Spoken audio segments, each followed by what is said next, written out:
got to be a slave to the industry for years. It's just part of the game. And so I tried to find a path where I could still have big goals and be successful and be a present husband and father. Mr. Chad Willardson. Chad is a wealth advisor, entrepreneur, and 5-time best-selling author. As the founder of Pacific Capital, Chad manages $1.4 billion in assets, and he's also the founder of Platinum Elevated, an exclusive coaching program for growth-minded entrepreneurs. And on top of that, Chad is a devoted husband and father of 5, proving that it's possible to win in both work and life. I've been advising entrepreneurs with their money and business for 23 years. I know a lot of great people who are not entrepreneurs and they're financially successful. You see it in today's social media world. They're just hammering that entrepreneurship is the way. It's the only way. Well, who's going to work for the company you create? Exactly. Nobody. Like, everybody can't be an entrepreneur. No. And that's fine. There's nothing wrong with it. And it's not the only way to be financially successful. This is now your 6th book. Why work-life balance is a total lie. The picture-perfect life that they try to present to us is this component of work you versus personal life you, family you. And the problem is people, they're being pulled in different directions, struggling in both realms. So what I'm advocating for are some new frameworks and filters to be successful in your family life and your business life at the same time. What's one mistake that parents make when trying to raise financially smart kids? There are studies that show parents are more comfortable talking about drugs, sex, politics, and scary topics than they are about money. Parents are afraid to talk about it because they don't know what to say. They don't bring it up. How do you teach kids about money without making money the centerpiece of their identity or their own self-worth? We have 5 kids, ages 21 to 10. I've never paid allowance. They have to earn that money on their own. How can someone rewire their limiting beliefs about wealth and money that they inherited from their family or the culture they grew up in? Like if you grow up broke and someone gave you $50 million, what you would likely do is blow all that money till it's all gone because you don't feel comfortable having a big bank account. You feel comfortable being broke. It's never been easier to rewire your brain than today.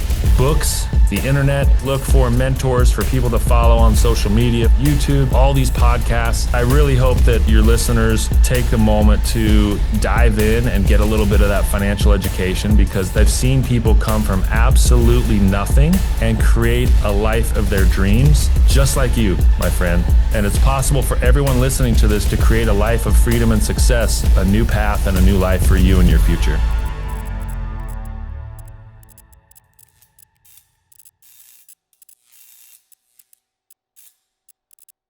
Welcome to another episode of the Real Mentors podcast. I'm your host, Sean Martin. And as always, REAL stands for Real Examples Altering Lives. And today I'm honored and privileged to have a personal friend as a guest. Mr. Chad Willardson is going to bless us with his presence today. Chad is a wealth advisor, entrepreneur, and 5-time best-selling author. As the founder of Pacific Capital, Chad manages $1.4 billion in assets. Yes, I said billion with a B. And he's also the founder of Platinum Elevated, an exclusive coaching program for growth-minded entrepreneurs. In his latest book, Fully Invested, he's challenging the myth of the work-life balance and offering a new framework where home and work don't compete, but instead they compound. Chad Willardson, welcome to the show, brother.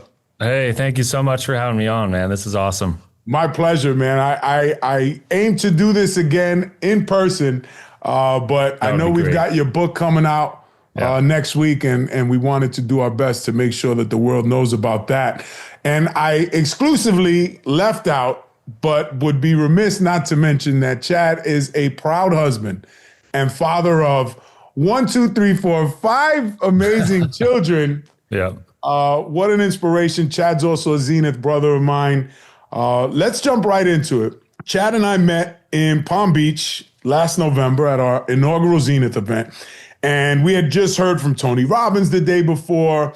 And we had literally just heard, I think you followed Dr. Oz. I did, yeah. And I walked away from there saying that the most impactful presentation in person that I had met all weekend was you. Oh, wow. And the reason being is that you went up and you gave us a presentation on family and how you've been able to integrate this amazing success that you've been blessed enough to achieve but still show up. And by show up, I mean you're at the games, you're at the practices even sometimes. What was your inspiration for creating this life that you've built for not only yourself, but now aim to share with the world, Chad?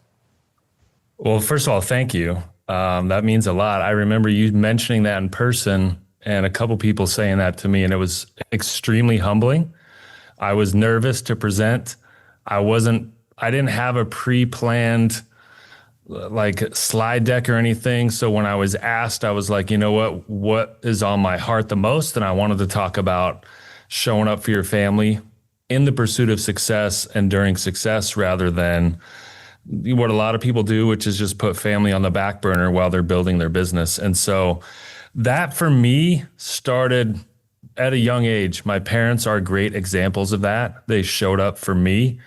They were not entrepreneurial, though my dad was in executive leadership in business. He was not an entrepreneur, and we were by no means wealthy or my kids have a very different growing up experience versus what I had. And that has caused me to really reflect on how to teach kids to be smart and not spoiled and how to help families succeed in a different world. And so I give a lot of the credit to my parents and grandparents, as well as our faith background that has just kept us grounded and recognizing what matters most. In the end, family relationships matter a lot more than everything else to us. Now, is this something that you came out of the gates practicing, or is this something you learned the hard way early in your career? I didn't necessarily have it so intentionally laid out, but my priorities from the gate were definitely family focused. In fact, when I was interviewing for jobs out of college, there were some opportunities that were a lot more demanding with investment banking. And when I saw the time commitment required, they basically were saying, you got to be a slave to this industry for 5 to 7 years and then earn a partnership role. And I remember thinking, you're going to work Saturdays and Sundays, and it's just part of the game. And I remember thinking at that point, I was a newlywed.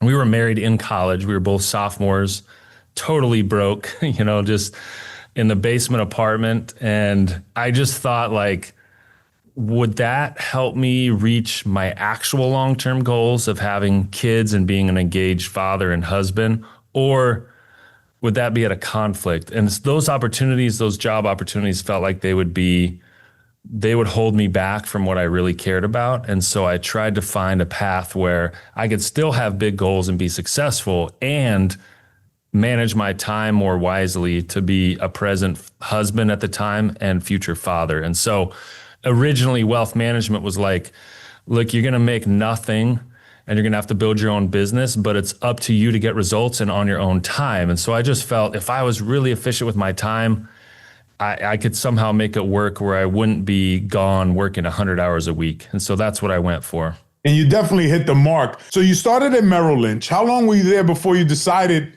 and you took all these things, processed them and said, you know what, I'm going to try it on my own?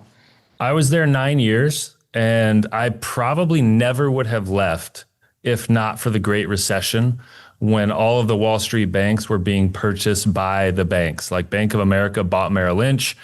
And they just made work life miserable. I just didn't like it anymore.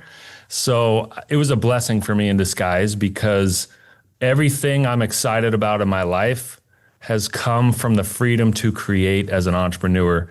And I didn't have that when I was in the big corporate Wall Street bank world. I was certainly doing well. I was in the top 2% nationwide. They flew me around and had me speak on stage, and there's a lot of perks. But I was still kind of in the system. I was in the matrix of the big Wall Street banks. And so until I was miserable enough to leave, I had no idea what was on the other side. And so I was there 9 years before I left. Yeah, you were, I like to call it like a hired gun, right? So when you do have a sales backpack on, but you're still working in a corporate setting, you're a hired gun, but you're just a well-paid cog in the wheel who happens to be a hired gun because you keep what you kill. You also, through Platinum Elevated, have a great community of entrepreneurs who I would imagine many of are trying to escape the same fate. So I didn't know this about you, but ironically, I was screwed over or I didn't like the way things were going. And it took that for me to kind of rip the Band-Aid and finally answer the call that was in my gut to go off and do my own thing. You're seeing that, I'm sure, with some of your entrepreneurs. What's the thing that you can do or say or encourage them to realize so that they can also have the courage to do the harder thing, which is to let go of the safety net, which we now know is not the harder thing. It's actually the easier thing. One thing I would say, because I've been advising entrepreneurs with their money and business for 23 years, is that it's actually not for everybody, and it's not the only way to be financially successful. But if you are that type of person who needs that space to create and that freedom and that's just what kind of pulls you, then the sooner you can make that change and rip the Band-Aid off, like you said, the better. So I know a lot of great people who are not entrepreneurs and they're financially successful. So I want to be careful and not paint the picture that that's the only path to doing really, really well in your life. But I will add, for those who are entrepreneurs, first of all, you've got to get around other entrepreneurs because you don't fit in. And the advice generally around career and money and planning and all that, it doesn't apply to you. It doesn't fit for you. So that's my fifth book is called Wealth Wired Differently, because I believe you as an entrepreneur are wired differently. And therefore your wealth and your advice around money should be also wired differently. The problem is entrepreneurs take advice from non-entrepreneurs who don't understand the game at all. And so they're giving advice from a very narrow box and they're telling you how to make decisions, but they don't really understand how you work. And so that's, to me, that's a conflict. And on the flip side, as entrepreneurs, I'm sure we're both guilty of it. I know I am. And you see it in today's social media world is they're just hammering that entrepreneurship is the way. It's the only way. And I always rebuke it with, well, who's going to work for the company you create? Exactly. Nobody. Like everybody can't be an entrepreneur. No. Yeah. And that's fine. There's nothing wrong with it. But it's presented in a manner of, well, if you're not doing the entrepreneurial thing, you're kind of a loser. Yes. I mean, what do you say to that? It bums me out because it's not true. Because, well, I think of the people who work for me and I'm like, these people are all stars. Obviously.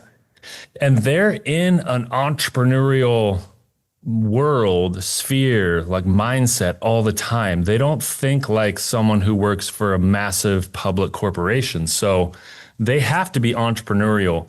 Just because they don't own the company doesn't mean they're not entrepreneurial. And so I would say to that, become an entrepreneur or work with an entrepreneur, and you're going to have the opportunity, hopefully the freedom to create and express what you're great at in service of a goal, a product, helping your clients do something different. So you don't have to be the only owner, you don't have to be an owner of a business to be successful. That's for sure. Yeah. I mean, again, not to be uneloquent, but as Jay-Z says, right? What you eat doesn't make me crap. Yeah. And I think we tend to forget that because we're hard charging and driving. And I don't mean you and I mean entrepreneurs. They tend to forget what it was like to maybe be that employee or create a culture.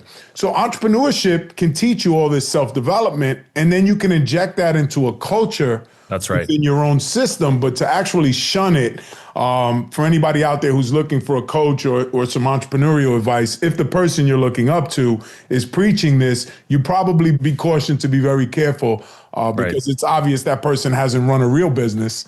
They're just coaching you to run yours. So let's dive into the book. This is now your sixth book.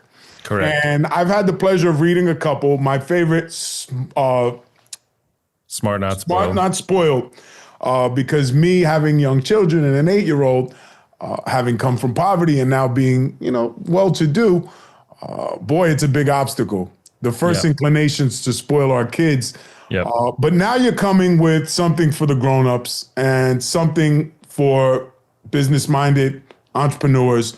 So let's talk about Fully Invested, as I know that book is coming out just next week, September 24th. Just came on. It just arrived yesterday. We got our first box, so I'm very excited. This is the first time I've seen it is this morning. So very cool. Excited. Perfect timing. Yeah.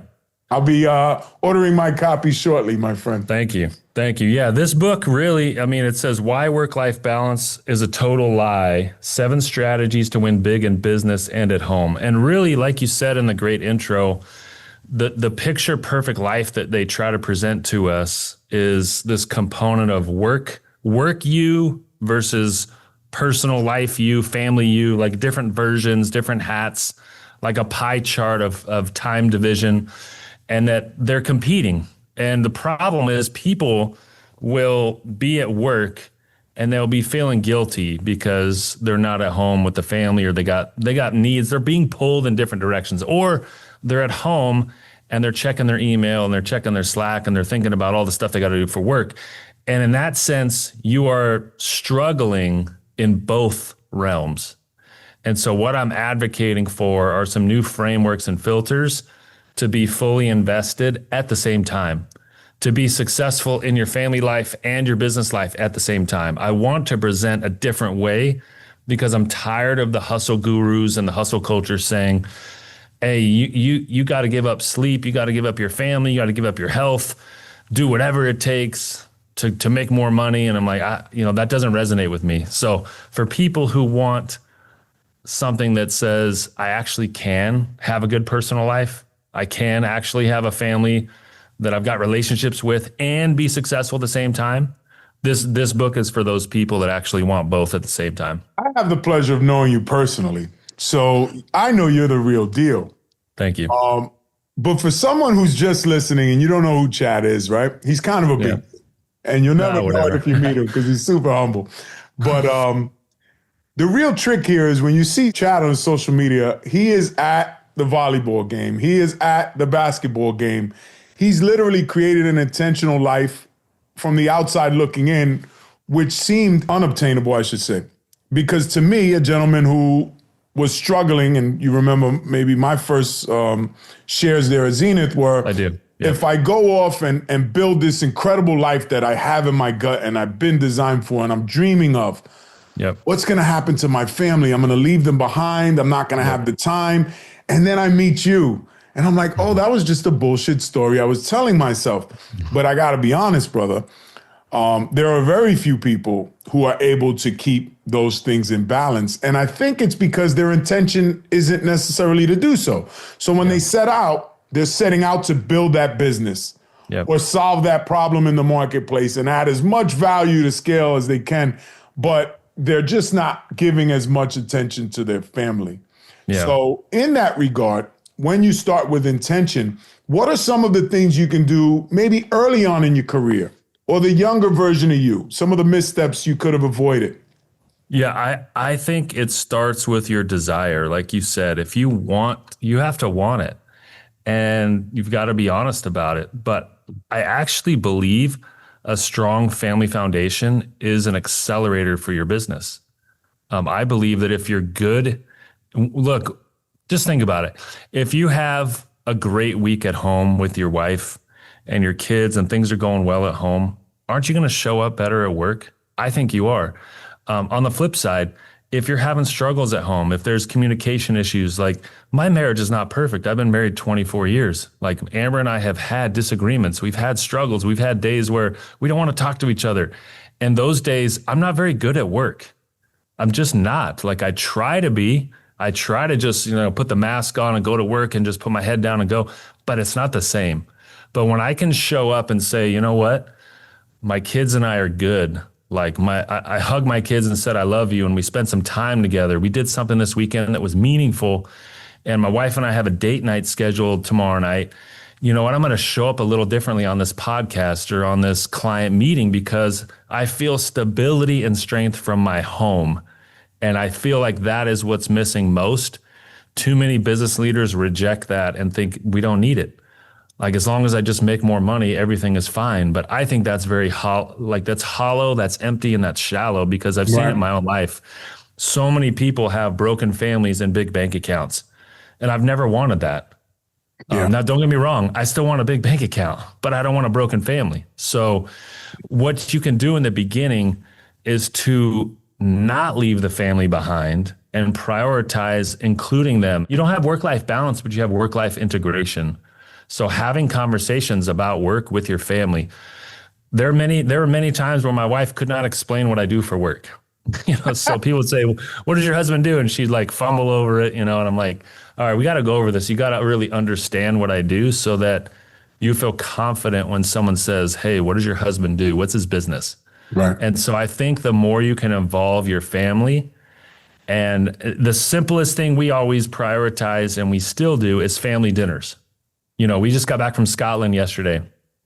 So last night was our first family dinner around the table.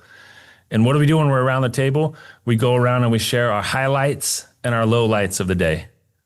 And then we have discussions about stuff. And it's not pre-planned. So someone could bring up something that's going on, whether it's, my son had a big football game yesterday. They won. He recovered a fumble on a sack, and that was his high, and we kept talking about it. We watched the videos together because my little kids weren't there at the game. And it's like those moments, even though it's a 30-minute, 40-minute time, like that compounds over the years where your family has a stronger foundation. And so if I could give any small habit, like family mealtime, whether it's at 4 p.m. or 8 p.m. or whatever it is, prioritize family mealtime, and you're going to see a big difference in your family. Obviously, we're doing that without phones or iPads or the TV. No devices. We're connecting again like human beings. It's something that I have enjoyed doing, but admittedly not as disciplined a practice as I would like. But it's something that I was missing in my childhood, and I couldn't agree more with the bonds that are built around that dinner table. But I will add the component as the kids get older as far as sharing the highs and lows. That's something that you shared that I'm picking up on. So you also mentioned something great, which is your family dynamic, and being married in general has a direct correlation with your net worth and the money that you make. Yep. Married men in particular have an income that, it dwarfs the next demographic group on this chart that I saw. Sure. And I think you spoke to why that is, so I'm not going to hit that in the head again. But I do want to ask you this question. What blind spots do high income earners have about money that your book tries to expose? Yeah, I think one of the blind spots we have is we say yes to too many things because of money opportunities. We overcommit our calendar because we're seeking growth, money, and business opportunities. We prioritize financial growth over personal growth. We overinvest in our business and underinvest in our family. And I think those are blind spots that all of us can relate to at some point or another. What I really feel makes a difference is to get great at saying no.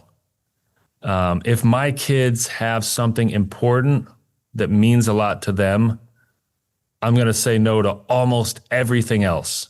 And Sean, you were there at the Kentucky Derby when my wife and I missed the prime Kentucky Derby race that Saturday night. We flew all the way back to California early to see my son's high school playoff volleyball game. You remember that, right? I do now, yeah. So, Yarek said to me, or one of our mutual friends, he was just like, how could you, we're going to go meet Patrick Bet-David. We're going to see the final race of the Saturday night, the main event, dude. You can't miss the main event, Chad. And I said, for me, the main event is my son's playoff game. And we flew back and we missed the main event at the Kentucky Derby. And I would have done it 100 out of 100 times because way long before that Kentucky Derby VIP situation, my mind was made up that when my family has important moments, I'm there.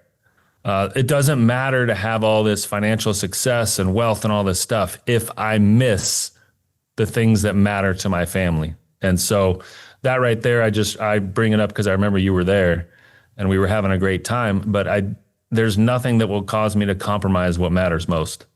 I've also heard you say that you schedule your calendar around those moments. Yes. What does that look like? Let's say the kids do make the playoff and then you get the final schedule and then you have to move some things around. How does it work in that situation?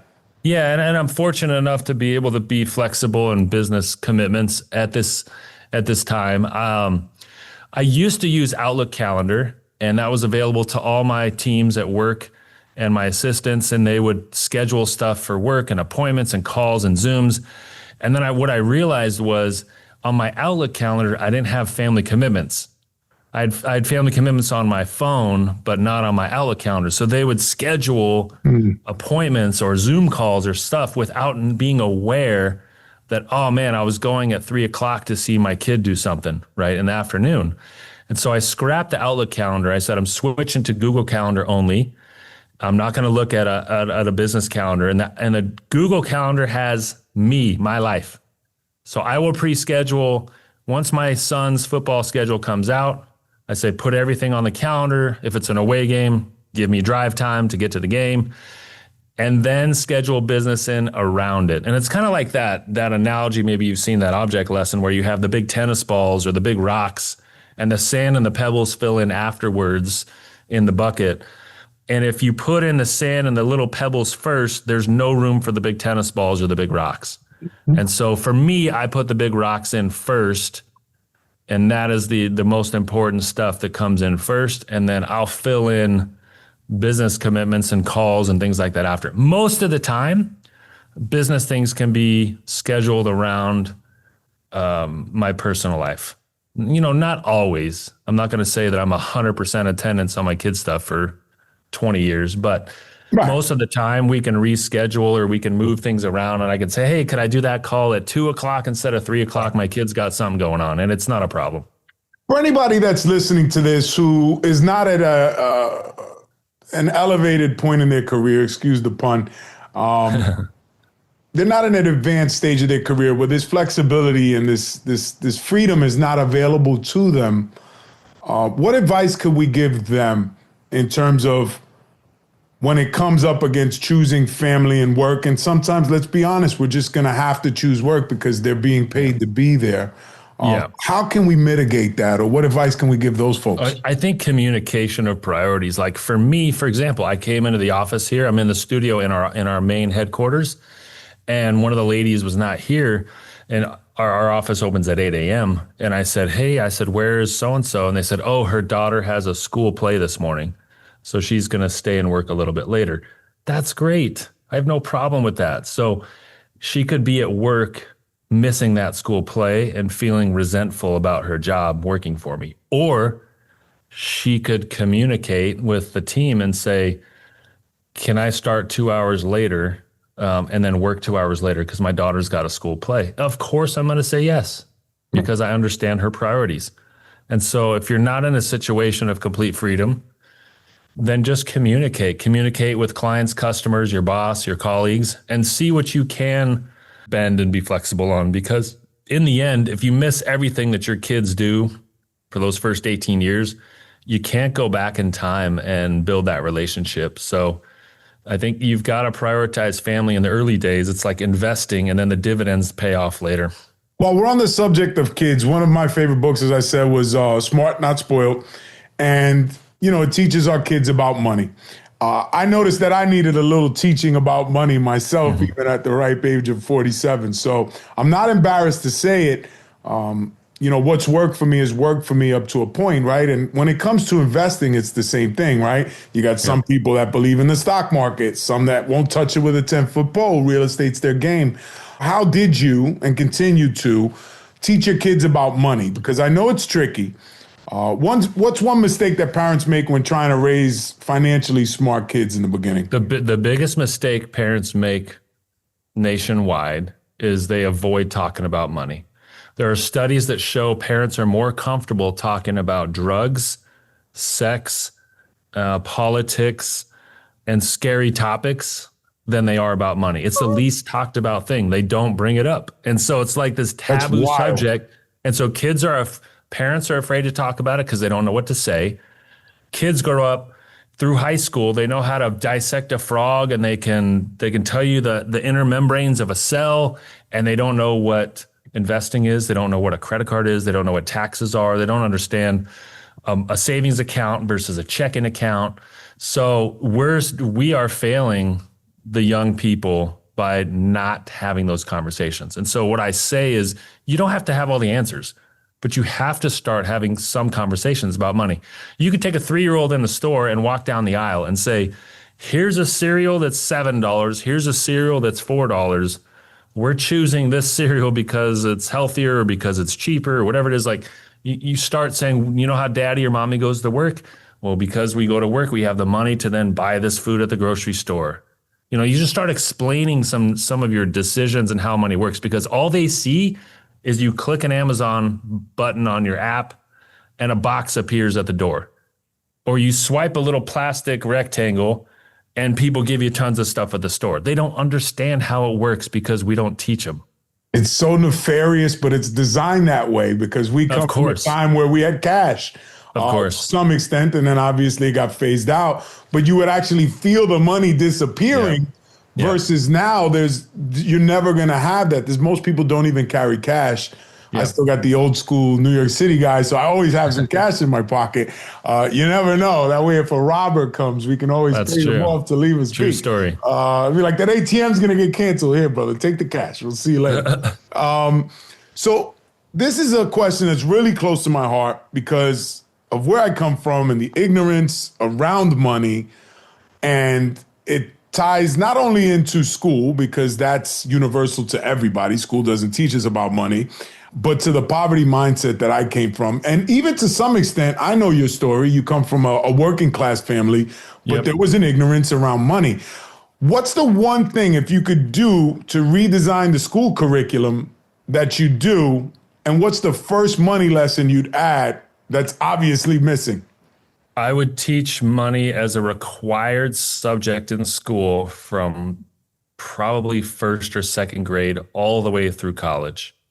It would be required to have a personal finance class every year in school because every adult has to make money decisions in their lifetime, every single adult. So if we're going to teach them language arts and science and math, let's also teach personal finance. For me, that's important. The biggest understanding that kids could benefit from is what money is, where it comes from, how is it produced. Understand that effort and value creation leads to money.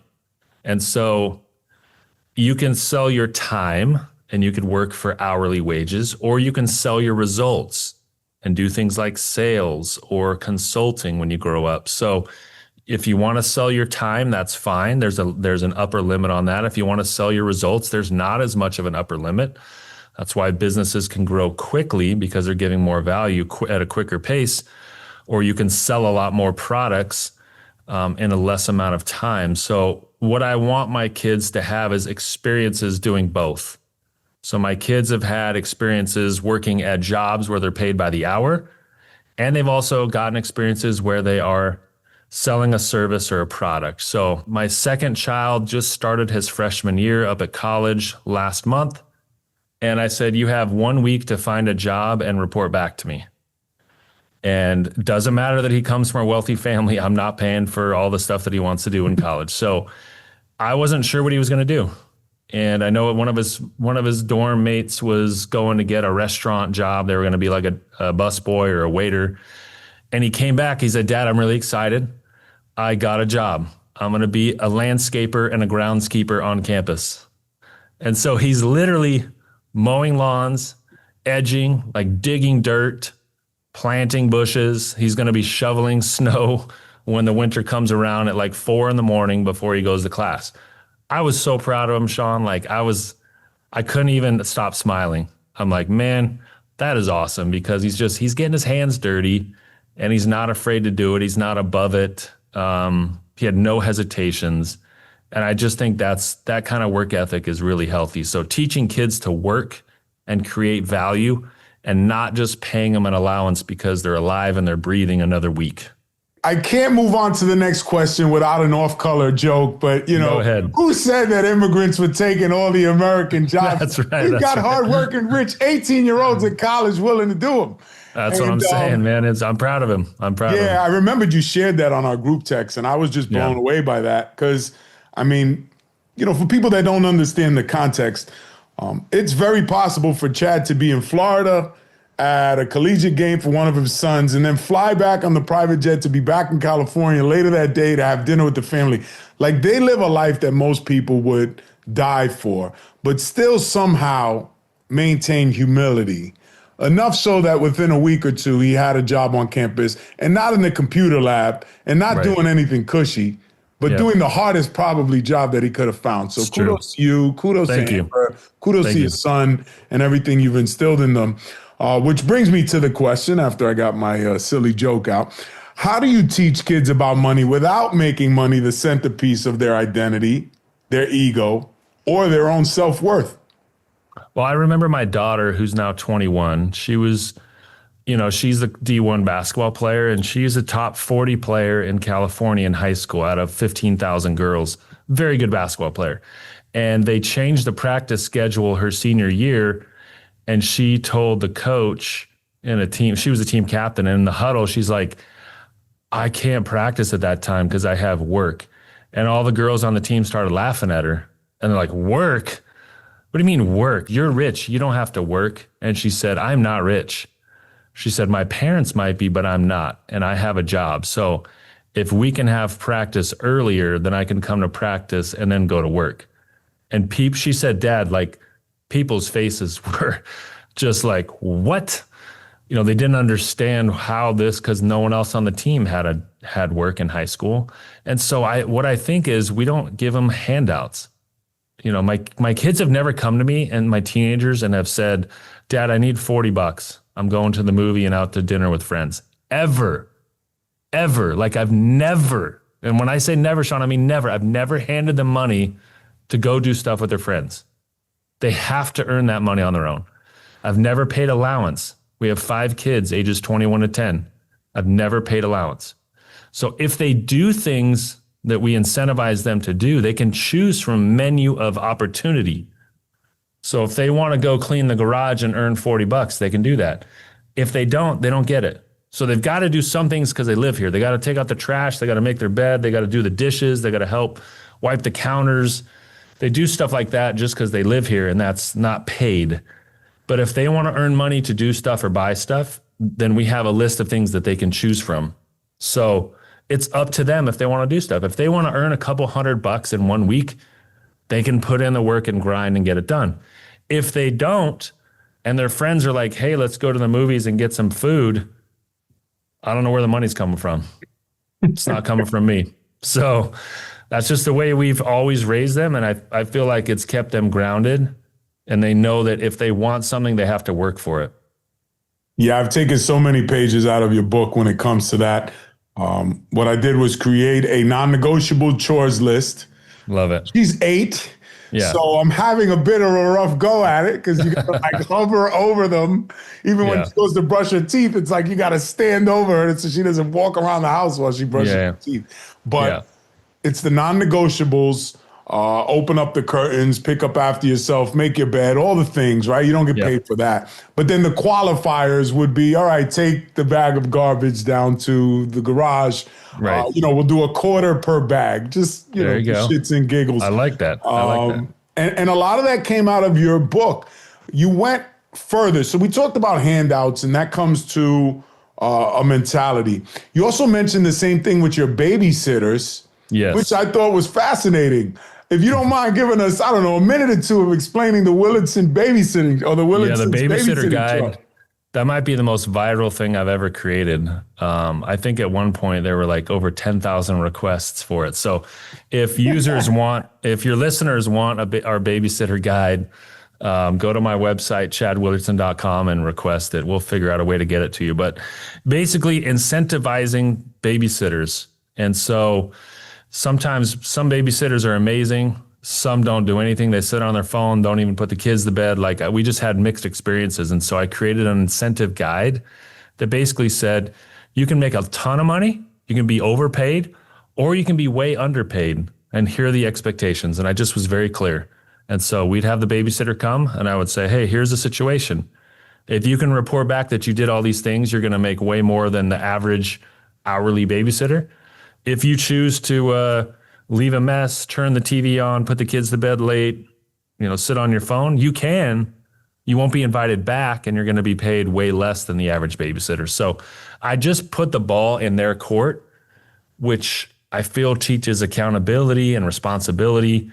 And it really produced incredible results because after we did that, everyone was maxing out. everyone was doing all the things and we were getting A plus service, and I was happy to overpay. Right. And this was a long time ago. It's not like I had a bunch of money, but I was happy to pay a higher wage to these amazing babysitters because they did more work. They earned it. Right. And that's my philosophy towards business, towards parenting, towards any of these types of situations. So going back to both of our beginnings, which were humble in different ways, in different regards, how can someone rewire their limiting beliefs about wealth and money that they inherited from their family or the culture they grew up in? That's a great question. And I will say this, Sean, your money mindset is inherited. It's observed, it's inherited as a child. So even if you somehow came into tons of money, like if you grew up broke and you were in an apartment where no one had money and you struggled to even get food on the table, and then you're 25 years old and someone gave you $50 million, your mindset about money does not change. It is still there. That blueprint is internal. And so what you would likely do is blow all that money till it's all gone because you don't feel comfortable having a big bank account. You feel comfortable being broke.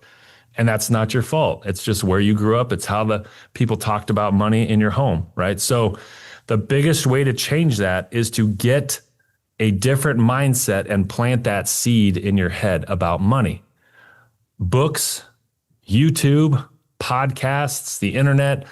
It's never been easier to rewire your brain about money than today, ever.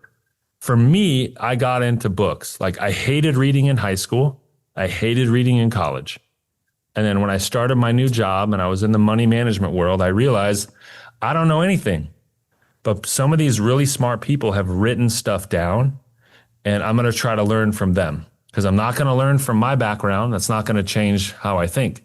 And so I got obsessed with learning, and it was books, and it was back then it was like CDs and audiobooks. Now you have YouTube, you have, all these podcasts.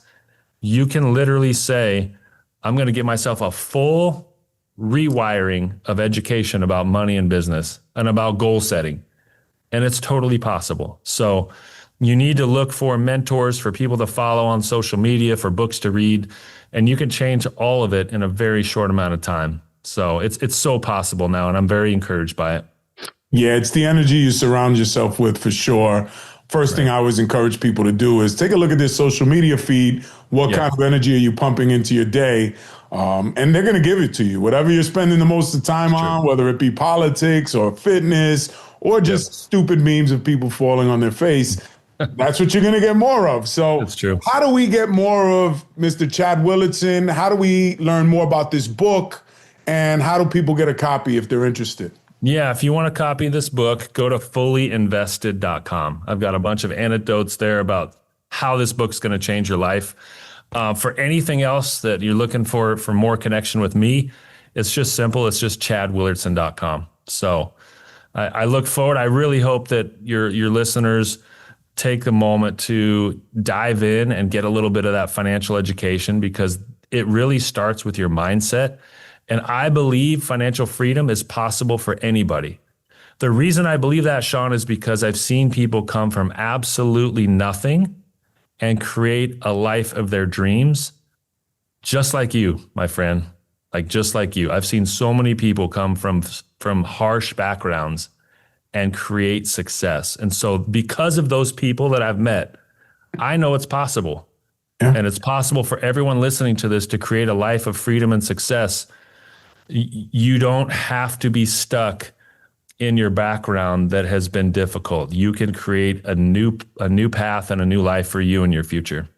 And it all starts with perspective, because I was able to shift my perspective from the pain that I was put through was shaping and molding me for something greater. And because I shifted that one thing, everything changed. And the same is true for money. So anybody who's had anything that resonated with them or they want to find out more, chadwillardson.com, fullyinvested.com. Follow Chad or any of the countless resources you can find or interviews that he has online, because he will change the way that you perceive money.